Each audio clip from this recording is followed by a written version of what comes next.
Bismillahirrahmanirrahim. Assalamualaikum warahmatullahi wabarakatuh. Alhamdulillah wassalatu wassalamu ala rasulillah wa ba'd. Alhamdulillah kita telah ada di pertemuan materi yang terakhir. Terima kasih banyak pada teman-teman yang udah luangin waktunya buat belajar bahasa Arab ini gitu. Semoga semua waktu yang teman-teman kasih bisa menjadi salah satu wasilah teman-teman buat bisa memahami bahasa Arab dan bisa lebih semangat serta istiqomah untuk belajar bahasa Arab dimanapun kapanpun itu dan lewat media apapun.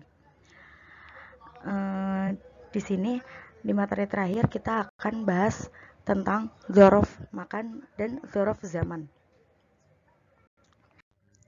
Nah, dzaraf sendiri dibagi menjadi dua ya. Udah jelas tadi, dzaraf zaman dan dzaraf makan gitu. Dzaraf zaman itu artinya keterangan waktu. Keterangan yang bisa kita gunakan untuk menjelaskan waktu terjadinya sebuah kejadian atau kegiatan. Kita masuk ke contoh, sa'adhabu ilal maktabati ghadan. Nah, sebenarnya tanpa dikasih tahu keterangan waktu, itu kalimat udah sempurna ya, udah bisa dipahami oleh pendengar gitu. Sa'adhabu ilal maktabah, karena udah ada fiil dan udah ada fa'ilnya, juga ada tujuan kemana dia perginya gitu. Nah, tapi biasanya suka ada yang ditanyakan gitu, waktunya, kapannya gitu. Nah, makanya di sini ada yang namanya dzaraf zaman atau keterangan waktu. Sa'adhabu ilal maktabati, saya akan pergi ke perpustakaan. Pasti ada yang nanya kapan gitu. Nah, di sini ditambahin keterangan waktu, ghadan, besok gitu. Nah, untuk dzaraf juga ada kaidah gitu. Kalau di Tawabi kemarin kaidahnya nggak nentu ya, maksudnya i'rabnya itu sesuai dengan yang sebelumnya. Nah, kalau misalkan dzaraf sendiri ini dia wajib mansub atau ya dia wajib mansub, dan isim setelah dzaraf itu harus majrur gitu. Harus majrur karena jadi mudhof ilaih. Nah, di sini ada beberapa kata yang dapat mengandung makna waktu atau bisa dijadikan sebagai dzaraf zaman gitu. Ada jam, ada hari, ada minggu, ada bulan, tahun, kemarin, sekarang, besok, atau sebelum, setelah, itu masuknya dzaraf zaman ya.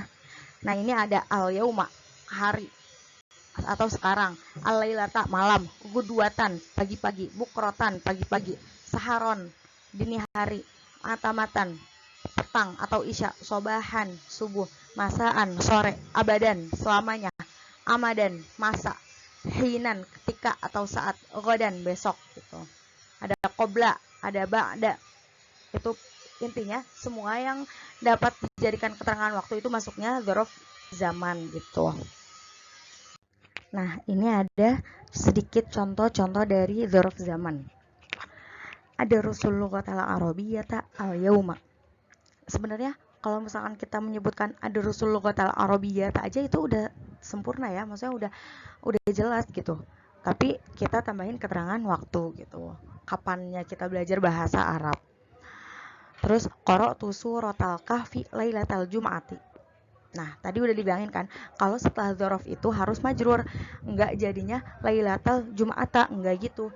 Lailatal jum'atu enggak, jadinya lailatal jum'ati karena dia jadinya mudhof ilaih. Dhahabtu ilal madrasati sobahan.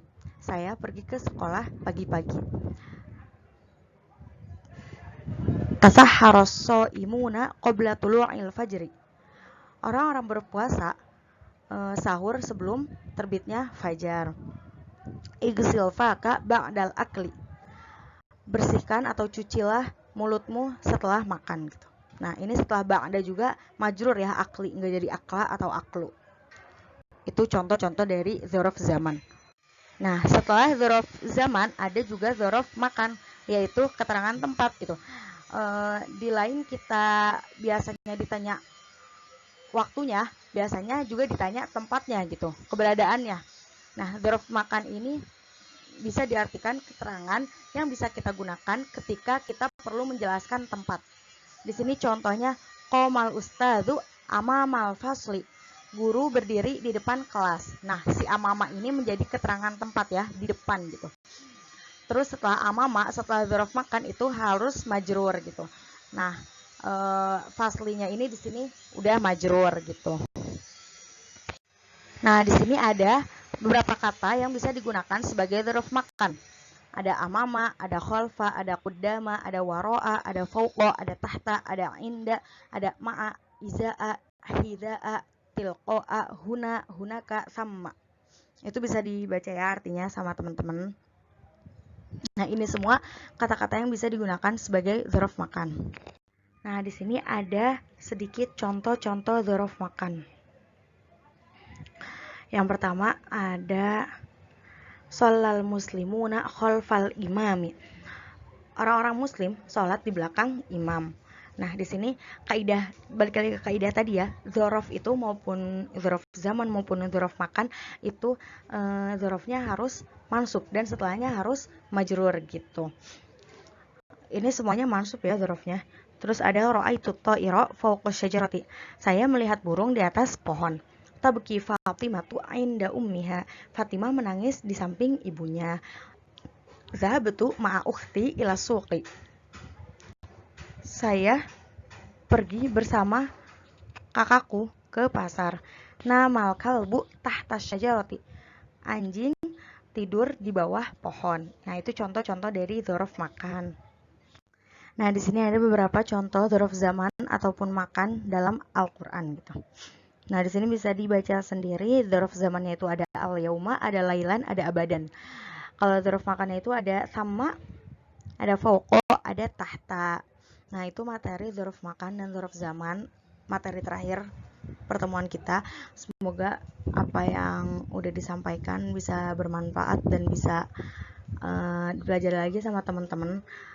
Kalau misalkan ada yang kurang paham boleh ditanyain. Mohon maaf. Wassalamualaikum warahmatullahi wabarakatuh.